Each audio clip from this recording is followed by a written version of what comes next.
Good Thursday morning to you. Hope it's going well for you.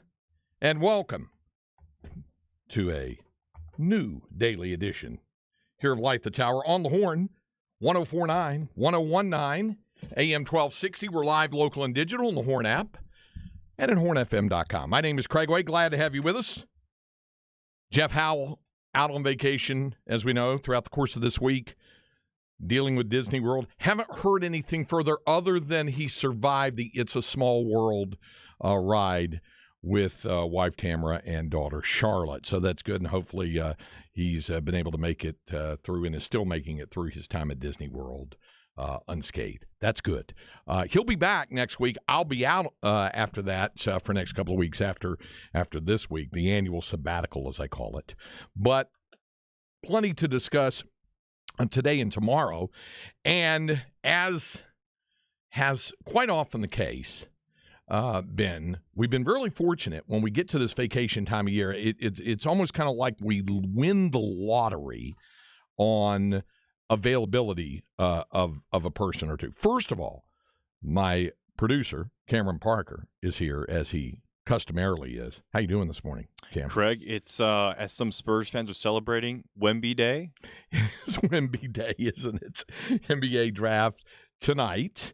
And so the Spurs, of course, are going to select Victor Wembanyama and let the celebration begin. Right? They've got a big watching party going on I'm sure. at AT&T Center tonight, I believe. Yeah, and as one NBA writer put it, the only pick that is not on the trade table is the first pick. Picks number 2 through 58 could be traded. So it should be a very exciting NBA draft night. Looking forward to it. Yeah.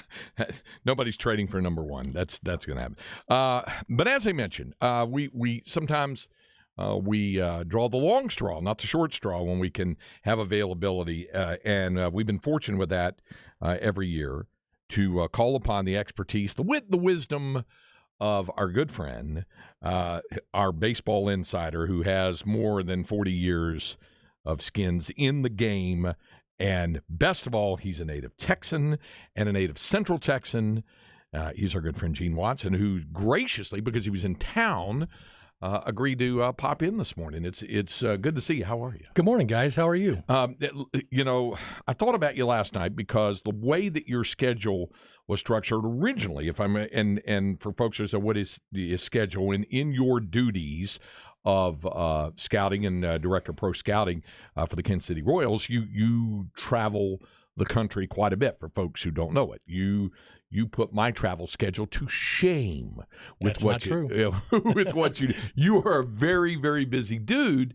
Now, correct me if I'm wrong. Weren't you originally scheduled to be out of town, and then it got switched over to where it's like you were needed in Round Rock to see what was going on? Yes, I was originally on a 6 a.m. to Miami Monday, and when I woke up at 3:30 to, pack all the things we do to go to the airport, I had a little text that said, "We need you in Round Rock," which we don't live here anymore. So I'm like rolling through my head of all the things I get to do in 4 days, and so it's been very surreal to be staying in a hotel in Georgetown when you lived there for 23 years. But it's been great to see friends. It's been wonderful. It's great to be here. I'm going to hit every restaurant I can while I'm here. So, Yes. we've been gone about 3 months, so it's a very surreal feeling. You and your wonderful wife, Melanie, just recently moved down toward the greater Houston area, Montgomery area? Montgomery, yep. Yeah, and moved down that way. She wanted to be closer to grandbabies. Yeah, you can stay. I'm going. Yeah, That's what I got. You can choose to join me or not. That's right. But I'm going to go down there. That's exactly right. All right. So that's good. And you were not of the name dropping variety, but I will drop it for you because I happen to know for a fact you were having breakfast with one Nolan Ryan yesterday. Yeah.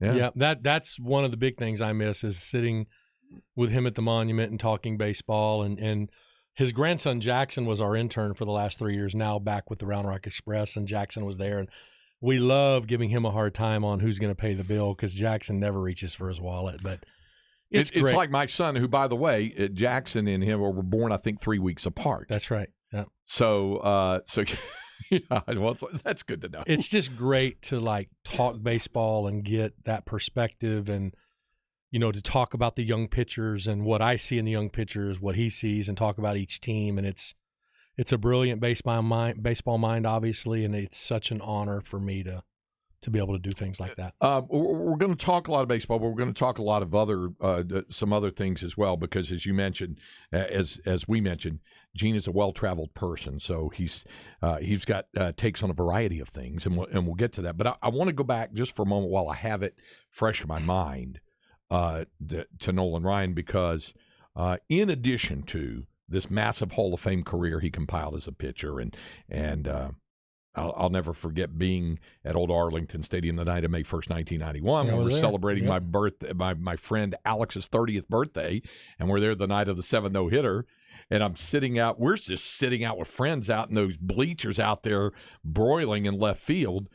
And I just happened to take my old cassette tape recorder with me because Brad Sham, my boss at the time, said, I can't be there to record the daily Ranger report with Bobby Valentine. I can't be there for the next day. Would you mind doing it after you cover the locker room after all Ranger games? That's how you and I met originally on back. So I said, and I took it with me to the ballpark, and I had it sitting under the bleachers. When it gets to the 7th inning, he's got this no-hitter going. I said, you know what? I got to position myself down there. So after 6 innings, I moved around and found the spot where a lot of the media would do back in the day, down sitting 3-4 rows from the field, and watched the last 3 innings of that between home plate and the Ranger dugout on the first base side, and it was something else to do that, and went in and recorded interviews with him and all that. But in addition to those things, he was such an icon in so many places. I mean, the Mets have him to thank for being a contributing piece to their Miracle Mets '69 championship. He had a brilliant run with the Angels, including a couple of his no-hitters in one season in 1973. He had a great run there.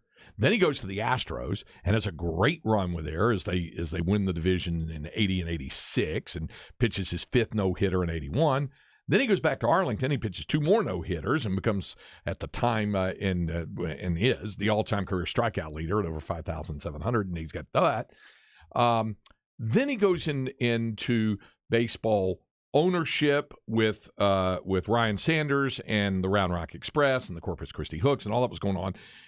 Then he was working for the Rangers, and then management comes in. Then he's working with the Astros, and they have management and ownership change stuff, and it's just like, it seems to me like Nolan, because he's so respected and revered, just kind of rolls through life, and somebody is always going to be in demand of his advice and his counsel. Yeah, I was with Ruth last night during the rain delay, and she's telling me about the first time they went to Tokyo, Japan, and just the swarm of media. But that night, May 1st, 91, I was ending my college career, and I'm calling our apartment, my roommates, in the 5th inning. Gene was a pitcher at UTA, for those who didn't know. Right, and I've got these 4 tickets. Y'all need to come. No. And now he gets to the 8th, and they want to come, and I'm like, there's no way. You're not getting these ticket stubs. But that was such a surreal night, because on a normal start, like, Noli would come up and stretch in between innings, and he had a big cup of ice on top of what is an igloo water cooler, and on a normal night, the intensity was, but as that night got to the 5th, the 6th, the 7th, I mean, we went down in the dugout after the 5th just to watch the rest of it, and I was in the dugout when the last out was made. I've never seen anything like it. I mean, I've been to 4 World Series. I've never seen anything like that clubhouse, and you were there after that game. It was unbelievable. It was unbelievable. And the star power in that room at the time that nobody knew about.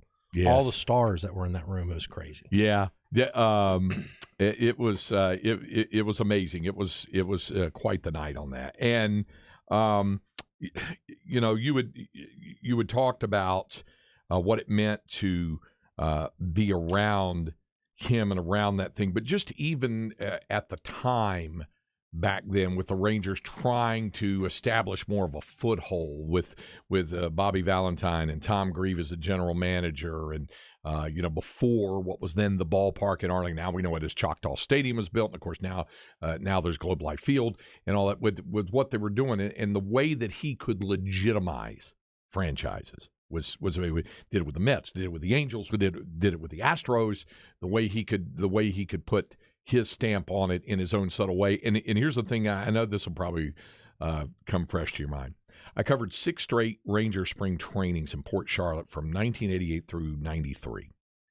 And Nolan, of course, came over the winter meetings, 89, the trade. I was there for that. I remember that. And in 1989, I remember Rafael Palmeiro coming over, Julio Franco. What an incredibly eventful winter meetings that was in Atlanta. Every time I turned around, the Rangers were having a news conference or something.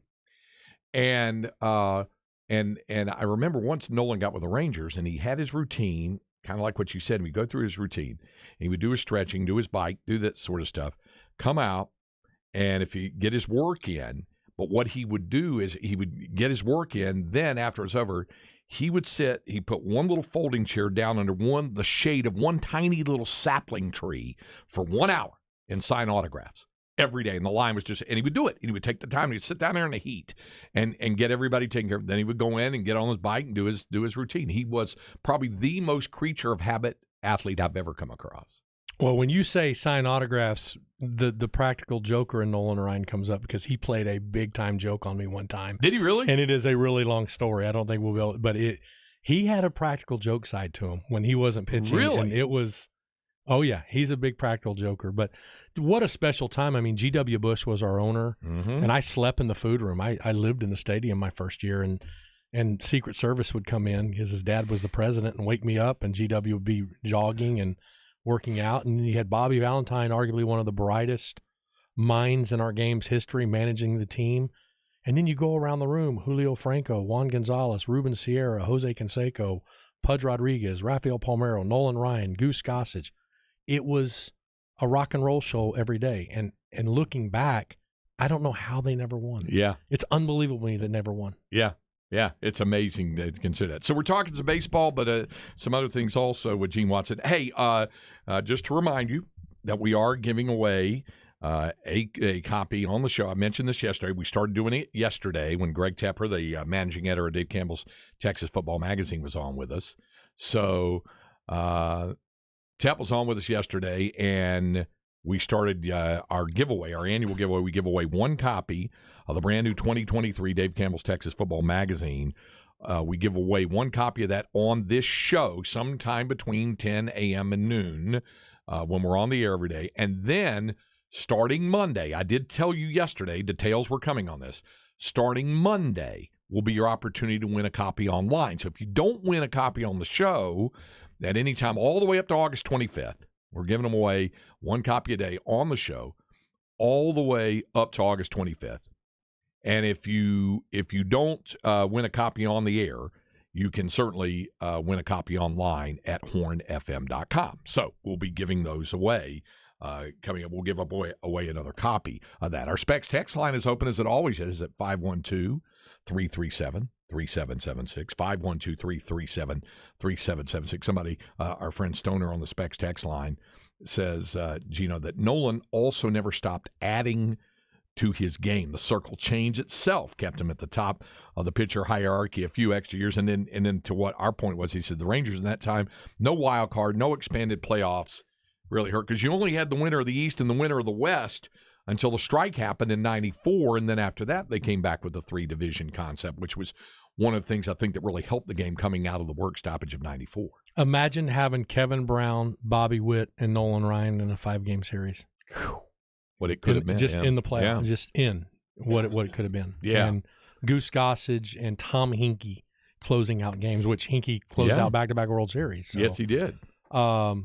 It was such a shame that team never won. Yeah. And look at Jeff Houston's doing TV for the Rockies. Scott Champerino's an agent. Bobby Valentine's still doing his thing. Nolan's been successful. I mean, that just what the guys are all doing still in the game. Steve Buechele does pre and post for the Rangers. I mean, that group of players have gone on to accomplish a lot of great things in their lives and in the profession. So, yeah, a special time. I think a book should be written about it. I think you should write it. Yeah. Like I don't have enough going on as it is, that sort of stuff. But it was when in 94 you were with the Braves at the time. Is that right? No, 94. Okay. I just started with the Astros part time. I had the Central Texas corridor. Okay, but you were a big part of the 95 Braves. No, I didn't get to the Braves. I was actually with the Padres before the Braves. That's right, Padres. Padres 98 went to the Braves in 2000. Okay. Tell folks exactly what that was like for you, for the organization, as well as what the players had to go through that strike in '94. Because a lot of people turned away from baseball, and some have never returned. Some have said, I'm never going back again after that work stoppage. It took the home run race. We know what fueled that eventually, but it took the three-division concept, the wild card in baseball. It took a lot of things to start to try to bring the game back to popularity as well. But it started August 8th of '94 with the strike, and you had the Montreal Expos in first place in the East with Randy Johnson. What a shame. That team, arguably one of the best in the history of the game. Pedro Martinez, Randy Johnson. There was Kevin Walker, Larry Walker. Larry Walker. Mike Lansing, Andres Galarraga. They had an 8-game lead on the Braves in the East. Moises Alou. They were. It was unbelievable. And one of my scouts was on that team, Mitch Webster. Wow. But, I think back to that, and that was such an early time in my career. To me, the pandemic and this last CBA were more difficult because you think back to that time, the issues weren't as, and you're historically speaking, you're not, 100 years out of Curt Flood and Messersmith and McNally and free agency. That's early 70s. Right. You're not 100 years out of that. But as time has moved on, the CBA has become more complicated because it's about protecting the future, and every player, every generation has done something to protect the future. I thought the pandemic and the CBA that we just went through was way more difficult than the '94 strike. I think that '94 strike kind of set the tone for the union moving forward as being very, very the most powerful players union in the world. All right, so since you brought up the deal about how difficult the pandemic was, I bring this up because the Dodger fan in me. I get people that give me grief from time to time. Say, the Dodgers won a truncated championship when they went 43-17 in 2020. They wasn't a real title and all that.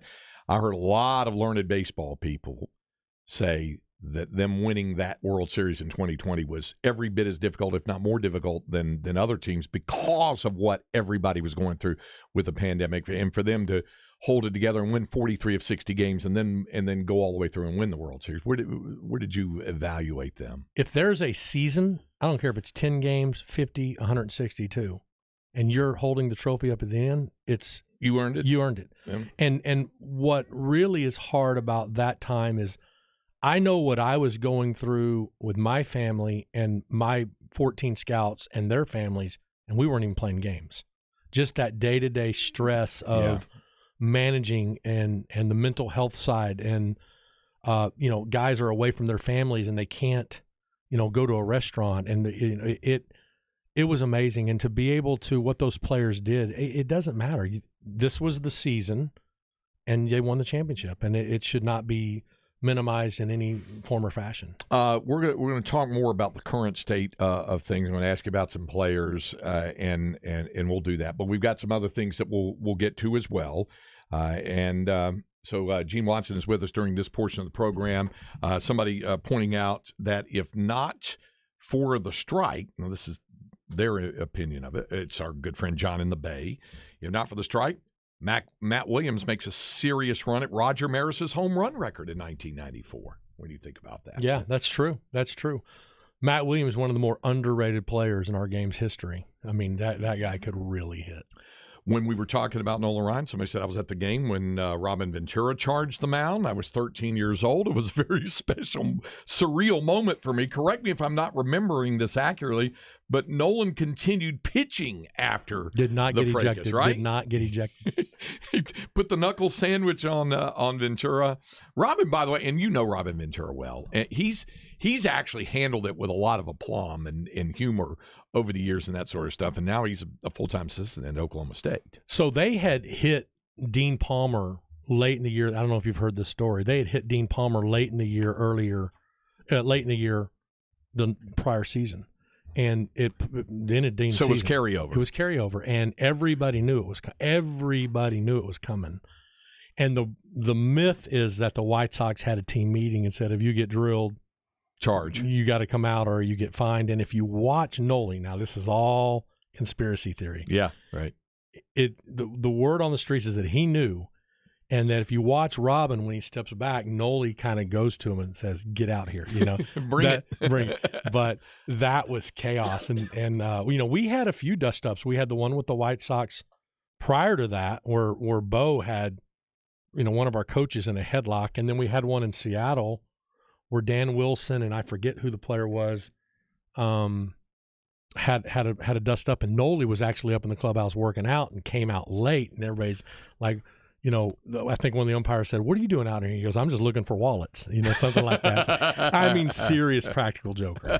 People have no idea. So. Our man CB, who lives out in the Pacific Northwest. CB, by the way, I got a special item just for you coming up on Inconceivable later this hour. Says Tony Gwynn was going to hit 400 in 94. The immortal Tony Gwynn, you were with San Diego when won the pennant in 98. You ever seen a better hitter in your life? No. Well, this Arise guy in Miami is... Yeah. I don't know why young hitters aren't looking at this guy and saying, forget the launch angle stuff, forget the power out. That's what I want to be, because exit velo, forget all that this guy's going to push 400. He's going to push it. And Tony taught me, and one of my favorite people in the world, but he taught me the foundation of how to teach. Power is going to come later. Ichiro, he could have hit 50. He wanted to hit for average. It's all about your approach and your mindset at the plate. But Tony taught me about, look inside, stay inside, use the whole field, hit for a high average, and then whatever your lineup is as you move forward in your career, it will dictate your core strength. You try to hit for power. So that he taught me so much about hitting that I wish a lot of it would come back. And if Arise wins another batting title, I think some of it could. Yeah. All right. We'll get to more of your questions coming up on the Specs text line at 337-3776. Also, we do have Inconceivable coming up this hour. We'll bring you a Longhorn Notebook. Also, additionally, in addition